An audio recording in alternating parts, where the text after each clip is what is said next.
तो दोस्तों इंग्लैंड के खिलाफ इंदौर में खेले गए दूसरे टी20 मुकाबले में भारतीय टीम के स्पिन गेंदबाजों का दिखा तूफान। जहां टीम इंडिया के स्पिन गेंदबाज अक्षर पटेल ने अपनी कातिलाना स्पिन गेंदबाजी के माध्यम से इंग्लैंड के बल्लेबाजों के उड़ाए पसीने। जहां पर अक्षर पटेल ने लगभग हार चुके मुकाबले में अंतिम ओवर में हैट्रिक विकेट लेकर इंग्लैंड को किया पानी पानी और टीम इंडिया को दिलाई दूसरे टी20 मुकाबले में एक तरफा जीत। नमस्कार दोस्तों, स्वागत है आपके अपने मन पसंदीदा क्रिकेट चैनल क्रिक अबूबू में। दोस्तों इस वीडियो में हम आपको भारत और इंग्लैंड के बीच खेले गए दूसरे टी20 मुकाबले की पूरी रोमांचक हाईलाइट आपके सामने दिखाने वाले हैं। लेकिन दोस्तों वीडियो में आगे बढ़ने से पहले अगर आप भी अक्षर पटेल के डाई हार्ड फैन हैं तो वीडियो को एक लाइक और चैनल को सब्सक्राइब करना बिल्कुल भी ना भूलिएगा। दोस्तों जैसा कि आप सभी जानते हैं कि हाल ही में भारत और इंग्लैंड के बीच टेस्ट श्रृंखला का द एंड हो चुका है। लेकिन दोस्तों इसके बाद पहले टी20 मुकाबले में इंग्लैंड ने बाजी मारी थी। लेकिन दोस्तों इसके बाद सीरीज का दूसरा टी20 मुकाबला इंदौर के होलकर स्टेडियम में खेला गया, जहाँ टीम इंडिया की कमान रोहित शर्मा तो वह इंग्लैंड के लिए जोस बटलर कप्तानी कर रहे थे। दोस्तों इसके बाद इस मुकाबले में टॉस होता है,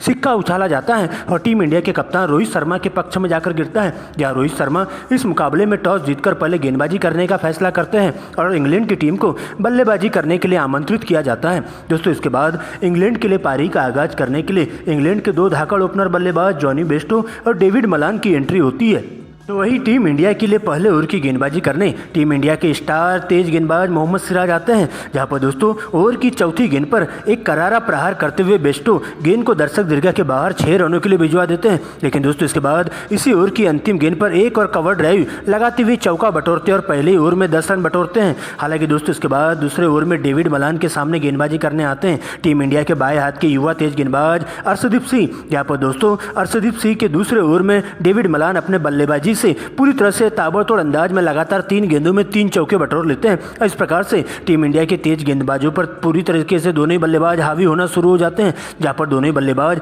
अच्छी गेंदों को छोड़ते हुए खराब गेंदों पर जबरदस्त प्रहार करना शुरू कर देते हैं। हालांकि दोस्तों इस प्रकार से पावर प्ले का भरपूर फायदा उठाते हुए इंग्लैंड की टीम बिना विकेट गंवाए स्कोरबोर्ड पर 56 रन बना पाती है। लेकिन दोस्तों इसके बावजूद भी दोनों ही बल्लेबाज यही नहीं रुकते हैं और टीम इंडिया के गेंदबाजों का डटकर मुकाबला करते हुए टीम को तेजी से 100 रनों की ओर पहुंचाने की कोशिश करते हैं। जहाँ पर दोस्तों सबसे पहले डेविड मलान अपना 50वां पूरा करते हैं तो वही 10वें ओवर में एक बार फिर से बेस्टो 2 छक्के और 2 चौके लगाते हुए अपनी हाफ सेंचुरी पूरी कर लेते हैं और 10 ओवर की समाप्ति के बाद इंग्लैंड की टीम बिना विकेट गंवाए स्कोरबोर्ड पर 101 रन बना लेती है। लेकिन दोस्तों इस पनपती हुई साझेदारी को देखते हुए कप्तान रोहित शर्मा अपने स्पिन गेंदबाजों को ऊपर पूरी तरह से दारोमदार सौंप देते हैं। जहाँ पर दोस्तों 11वें ओवर की गेंदबाजी करने के लिए टीम इंडिया के स्टार स्पिन गेंदबाज अक्षर पटेल की एंट्री कराते हैं और ओवर की दूसरी ही गेंद पर टीम इंडिया के लिए खतरा साबित हो रहे डेविड मलान को अपना शिकार बनाते हैं। जहां पर दोस्तों डेविड मलान बड़ा शॉट खेलने के पहले ही क्लीन बोल्ड हो जाते हैं और इस प्रकार से गुगली गेंद पर बोल्ड होते हुए डगआउट की ओर लौट जाते हैं। हालांकि दोस्तों इसके बाद इसी ओवर की जस्ट अगली ही गेंद पर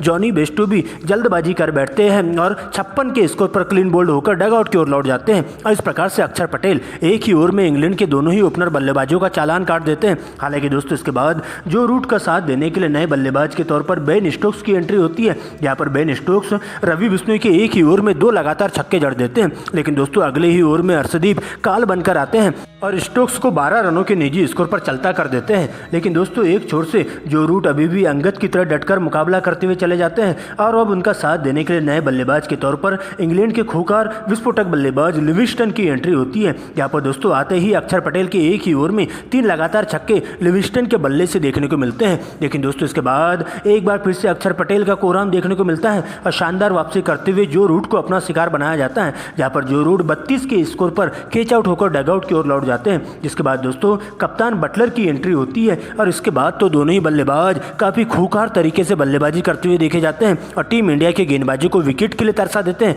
और अपनी टीम को तेजी से 200 रनों की ओर पहुंचाने का काम करते हैं। जहां पर देखते ही देखते दोनों ही बल्लेबाजों के बीच में मात्र 27 गेंदों में ही अरशद की साझेदारी पूरी हो जाती है। लेकिन दोस्तों इसी बीच अक्षर पटेल इस साझेदारी को तोड़ने में कामयाब होते हैं और 17वें ओवर में एक बार फिर से लिविंगस्टन को अपना शिकार बना देते हैं। लेकिन दोस्तों इसके बाद नए बल्लेबाज के तौर पर लिविंगस्टन के आउट होते ही मोइन अली की एंट्री होती है और बटलर के साथ मिलकर आगे का मोर्चा संभालते हैं। जहां पर दोनों ही बल्लेबाज पूरी तरह से टूट पड़ते हैं और रवि बिश्नोई के एक ही ओवर में 3 लगातार छक्के उनके बल्ले से देखने को मिलते हैं और इस प्रकार से रवि बिश्नोई की पूरी तरह से लाइन लेंथ खराब कर दी जाती है और इस प्रकार से दोस्तों टीम के स्कोर को 200 रनों के नजदीक पहुंचाते हैं। लेकिन दोस्तों अंतिम ओवर में मोहम्मद सिराज का कोराम देखने को मिलता है, जहां मोहम्मद सिराज एक बार फिर से अपनी घातक गेंदबाजी से अंतिम की 2 गेंदों गेंदों में 2 विकेट ले लेते हैं और इस प्रकार से इंग्लैंड की टीम पूरे 20 ओवरों में 8 विकेट गंवाकर स्कोर बोर्ड पर 210 रन बना पाती है और टीम इंडिया को इस मुकाबले में जीत हासिल करने के लिए 211 रनों का विशाल टारगेट दे दिया जाता है। यहाँ पर दोस्तों टीम इंडिया की तरफ से सबसे ज़्यादा विकेट अक्षर पटेल के खाते में जाते हैं जो कि 5 विकेट लेकर जाते हैं।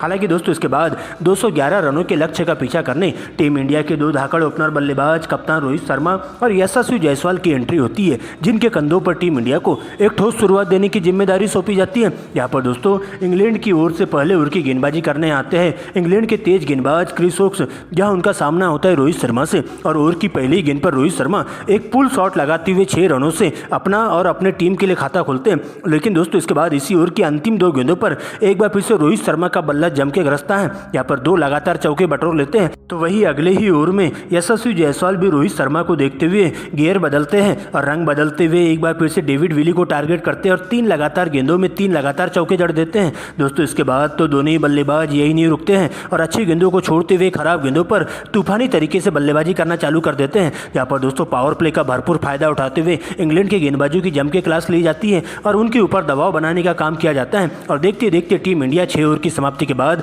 स्कोर बोर्ड पर 56 रन बना पाती है। लेकिन दोस्तों इस पनपती हुई साझेदारी के ताबूत में कील ठोकने के लिए जोस बटलर अपने स्पिन गेंदबाजों की एंट्री करवाते हैं, जहां पर दोस्तों आदिल रशीद आते ही टीम इंडिया को पहला बड़ा झटका दे पाते हैं। जी हाँ दोस्तों, टीम इंडिया के अच्छी बल्लेबाजी कर रहे यशस्वी जायसवाल को अपना शिकार बनाया जाता है और टीम इंडिया को लगने वाला पहला बड़ा झटका होता है, जहां पर यशस्वी जायसवाल 38 रनों के निजी स्कोर पर बड़ा शॉट खेलने के चक्कर में सीमा रेखा के पास कैच आउट होकर डगआउट की ओर लौट जाते हैं। हालांकि दोस्तों इसके बाद रोहित शर्मा का साथ देने के लिए किंग कोहली की एंट्री होती है। यहाँ पर रोहित शर्मा अपने ही अंदाज में बल्लेबाजी करते हुए चौथी और 5वीं गेंद पर 2 लगातार चौके जड़ते हुए अपनी हाफ सेंचुरी पूरी कर लेते हैं। लेकिन इसी ओवर की अंतिम गेंद पर रोहित शर्मा एक और बड़ा शॉट खेलने के चक्कर में सीमा रेखा के पास 50 रनों के स्कोर पर कैच आउट हो जाते हैं और इस प्रकार से टीम इंडिया के दोनों ही बल्लेबाज डगआउट की ओर लौट जाते हैं। लेकिन दोस्तों इसके बाद किंग कोहली अभी भी अंगद की तरह डटकर मुकाबला करते हुए चले जाते हैं और अब उनका साथ देने के लिए मिस्टर 360 डिग्री के नाम से मशहूर सूर्य कुमार यादव की एंट्री होती है। यहाँ पर रोहित शर्मा टोपली के एक ही ओवर में 2 लगातार चौके जड़ देते हैं, लेकिन चौथी गेंद पर खराब शॉट के चक्कर में मात्र 12 रनों के स्कोर पर कैच आउट होकर डगआउट की ओर लौटना पड़ता है और इस प्रकार से टीम इंडिया 10 ओवरों के अंदर ही अपने 3 तूफानी बल्लेबाजों को खो देती है। लेकिन दोस्तों इसके बाद पूरी की पूरी जिम्मेदारी सूर्य कुमार यादव और शिवम दुबे के कंधों पर आ जाती है, जहां पर पहले तो दोनों ही बल्लेबाज काफी फूक कर बल्लेबाजी करते हुए सिंगल डबल के साथ ही टीम इंडिया के स्कोर को आगे बढ़ाने का काम करते हैं। यहाँ पर दोनों ही बल्लेबाज लगातार स्ट्राइक रोटेट करने का काम करते हैं और इंग्लैंड के गेंदबाजों को पूरी तरह से विकेट के लिए तरसा देते हैं और 15 ओवर की समाप्ति के बाद टीम इंडिया का स्कोर बोर्ड पर 140 रनों तक पहुंच जाता है, वो भी 3 विकेट के नुकसान पर। लेकिन दोस्तों इसके बाद अंतिम के 5 ओवरों में टीम इंडिया को इस मुकाबले में जीत हासिल करने के लिए अभी भी 62 रनों की दरकार होती है और इसके बाद सबसे पहले शिवम दुबे अपने गियर बदलते हैं, जहां शिवम दुबे 16 ओवर में डेविड विली को टारगेट करते हैं और इसी ओवर में 2 छक्के और 2 चौके लगाते हुए 20 रन बटोरते हैं। जबकि अगले ही ओवर में सूर्य कुमार यादव भी तूफानी अंदाज में 3 लगातार चौके जड़ देते हैं और इस प्रकार से सूर्य कुमार यादव मात्र 27 गेंदों में ही अपना अर्धशतक पूरा कर लेते हैं। जबकि दोस्तों अगले ही ओवर में शिवम दुबे भी अपने हाथ खोलते हुए दिखाई देते हैं और इंग्लैंड के स्पिन गेंदबाज आदिल रशीद के एक ही ओवर में 3 लगातार गगनचुंबी छक्के लगा देते हैं और इन छक्कों की मदद से शिवम दुबे मात्र 18 गेंदों में ही अपने अर्धशतक पूरा कर लेते हैं। लेकिन दोस्तों इसके बाद मैच का असली अंतिम रोमांच शुरू होता है, क्योंकि दोस्तों जैसे ही टर्निंग पॉइंट आता है, क्योंकि लगातार बढ़ रहे स्ट्राइक रेट को देखते हुए एक बार फिर से शिवम दुबे अपने गियर बदलते हैं और लिविंगस्टन की पहली ही गेंद पर एक छक्का फिर से लगा देते हैं। लेकिन दोस्तों अगली ही गेंद पर बढ़कर खेलने के चक्कर में उन्हें स्टंपिंग कर दिया जाता है, जहां पर दोस्तों 56 के स्कोर पर उनकी पारी का अंत हो जाता है। इसके बाद IPL स्टार रिंकू सिंह की एंट्री होती है, जहां पर रिंकू सिंह आते ही अंतिम गेंद पर 1 रन चुरा लेते हैं और स्ट्राइक अपने पास रखना पसंद करते हैं। हालांकि दोस्तों अभी भी अंतिम 12 गेंदों में टीम इंडिया को इस मुकाबले में जीत हासिल करने के लिए 30 रनों की दरकार होती है। इसके बाद दोस्तों 19वें ओवर में एक बार फिर से रिंकू सिंह 1 छक्का और 1 चौका लगाते हुए 10 रन बटोरते हैं, जबकि अंतिम 2 गेंदों पर सूर्या के बल्ले से 2 लगातार चौके देखने को मिलते हैं, जहां सूर्य कुमार यादव